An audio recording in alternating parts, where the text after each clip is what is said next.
Bonjour à tous. Aujourd'hui j'avais envie de vous faire une petite vidéo de culture parce que quand on est gay c'est bien de connaître ce qui fait notre milieu. Pour cette vidéo j'ai décidé de vous présenter les différents drapeaux LGBT de notre communauté. Parce que si je te demande ce que signifient les couleurs du drapeau bisexuel, ah bah là il n'y a plus personne. Et oui, donc c'est à ça que va servir notre vidéo. Comme ça quand tu seras avec tes potes et que tu expliqueras oui alors tel drapeau, telle couleur ça veut dire ça, ils vont dire waouh t'as trop de culture mec c'est génial. Alors qu'en fait t'as juste regardé une vidéo d'un petit connard dans sa chambre. Bon là je suis sur un fond vert dans un studio mais d'habitude je suis dans ma chambre et je dis de la merde.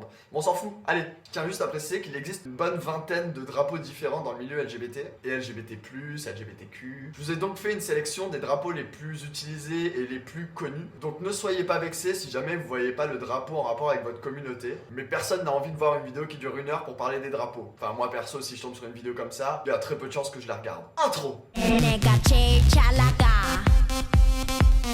L'histoire du premier drapeau LGBT. Oui bon, tu le connais celui-là. C'est joli, c'est tout plein de couleurs, mais d'où sort ce drapeau? Tout d'abord, ce qu'il faut savoir, c'est que le symbole du drapeau représente la diversité et l'harmonie.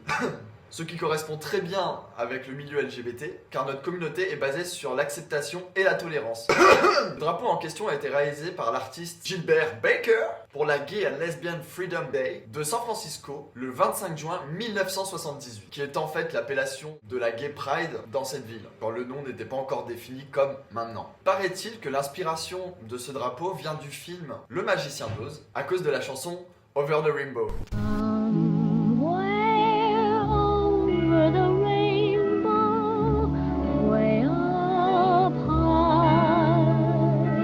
Parce que dans le film, Dorothy Gale est une petite princesse qui aime tout le monde et qui accepte tout le monde. Et c'est un peu le monde des bisounours parce qu'elle aussi elle aime tout le monde. En parlant de rainbow, je vais d'ailleurs t'expliquer les significations des couleurs du drapeau. Le rose pour la sexualité, le rouge pour la vie et la guérison. Je pense que c'est à cause des IST à l'époque, voilà. Attrapez-les toutes. MST. Il y en a toujours de notre génération donc c'est super cool. L'orange pour la santé et la fierté, le jaune pour la lumière du soleil, je t'avoue que je comprends pas tellement le rapport, le vert pour la nature, car oui, c'est bien connu, nous les gays, nous sommes des putains de militants pour la cause Greenpeace, ou alors parce qu'on aime bien baiser dans la nature. Le turquoise, la magie et l'art, normal, tous les gays sont des artistes, évidemment, c'est la base. Le bleu pour la sérénité et l'harmonie, je sais pas si Monsieur Baker est déjà allé dans un bar lesbien, parce que pour la sérénité et l'harmonie, je suis pas si sûr.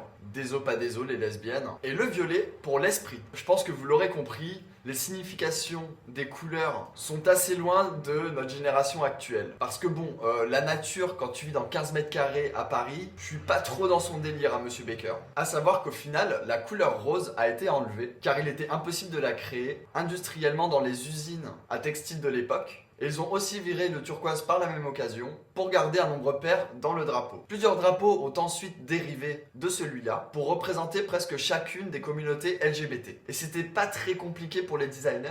On a pris les mêmes et on a recommencé, juste en changeant les couleurs. Original. Le drapeau bisexuel. Il a été créé en 1998 par Michael Page, et oh mon dieu que ce nom et prénom sont stylés, pour créer un symbole lors du rassemblement de la communauté bisexuelle. Car oui, c'est important que chaque personne soit catégorisée par un drapeau. Les étiquettes, c'est la base. Sarcasme.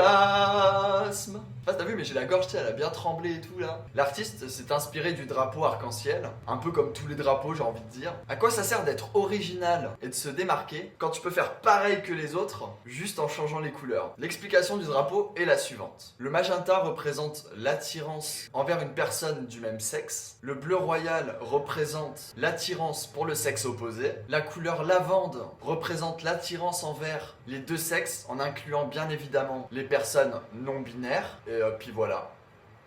J'ai rien à ajouter. Le drapeau pansexuel. Étant donné que de plus en plus de personnes ne se retrouvent pas dans la binarité des orientations sexuelles, le drapeau pansexuel a commencé à se démocratiser pour être le plus inclusif possible dans la communauté LGBT. Parce que bon, on est passé de LGBT à LGBTQ+, voilà. Donc on oublie quand même pas mal de gens. Le rose représente l'attraction envers les femmes, le jaune envers les personnes non binaires, comme les personnes agenres, bigenres, etc. Pour ceux qui ne savent pas ce qu'est être pansexuel, c'est une personne attirée par une autre personne indifféremment de son genre. Homme, femme, transsexuel, genderqueer. Le drapeau transgenre. Ce drapeau a été montré pour la première fois en 2000 dans la ville de Phoenix en Arizona. Mais c'est en 2012 à San Francisco, encore, que ce drapeau a été attaché et montré au grand public. Le blanc représente les personnes intersexes ou les personnes qui ont un genre neutre ou indéfini. Le drapeau est composé de manière à ce que peu importe le sens dans lequel on le tourne, il soit toujours lisible. Et ça, c'est une super idée, symbolisant ainsi la validité, la justesse et la légitimité des personnes trans. Le triangle rose. Bon, ok, celui-là, c'est pas un drapeau, mais il représente tout autant la communauté LGBT. Donc, je pose ça là, c'est ma vidéo, je fais ce que je veux. Donc, le triangle rose, qu'est-ce que c'est? Eh bien, c'est le symbole concentrationnaire nazi pour marquer les personnes homosexuelles masculins. C'est en fait le même principe de merde que l'étoile jaune avec écrit juif en gros dessus. Tu as ça sur ton torse, t'as un aller simple pour Auschwitz. Donc autant vous dire qu'à cette époque-là, la Dorothy, on était bien loin de l'arc-en-ciel. Et pour les femmes, parce qu'il ne faut pas oublier les femmes, eh bien c'était un triangle noir pour représenter les lesbiennes. Voilà, c'était la petite note joyeuse de ma vidéo. Sur ce, n'hésite pas à t'abonner. Hop. Andrew, tu fais quoi de la fierté des lesbiennes? Oui, bon, ok, c'est un drapeau important, c'est vrai, j'ai oublié. Bah tu sais quoi, bah vas-y, présente-le. Voilà, présente le drapeau lesbien, parce que moi, j'en ai ras le cul. En plus, tout à l'heure, il y a que moi qui est dans la vidéo, ils doivent en avoir trop marre devant ma gueule, donc vas-y, je te laisse la place. Alors, petit point de culture.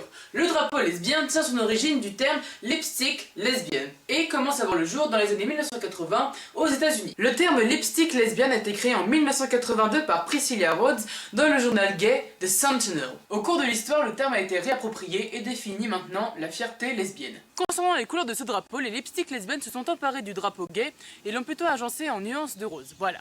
Mais les nuances de rose sur le drapeau représentent la féminité et les atouts féminins. Voilà, c'est tout pour la vidéo. N'hésitez pas à vous abonner à la chaîne de la licorne chinoise parce que ces vidéos elles sont super bien et il est temps que ses abonnés explosent, tu vois. Donc je compte sur vous pour vous abonner à sa chaîne, aussi à la mienne parce que c'est important. Et aussi n'hésitez pas à vous abonner à mon compte Instagram, on est en train d'arriver aux 10 000 et genre c'est trop bien parce que c'est le palier, t'as vu ma gueule. Voilà, donc abonnez-vous, en plus je suis hyper actif et je mets des photos à peu près tous les jours donc ça peut être sympa. Et sur mes autres réseaux, tout est dans la barre d'infos. Je vous fais plein de bisous et n'oubliez pas dans les commentaires de me dire si vous voulez que je fasse une suite à cette vidéo là. Par exemple, je pourrais prendre les drapeaux les plus insolites, enfin voilà. N'hésitez pas dans les commentaires à me dire un peu ce que vous avez pensé de la vidéo. Et si le format fond vert, caméra de ouf et tout vous plaît, bah n'hésitez pas. Bye!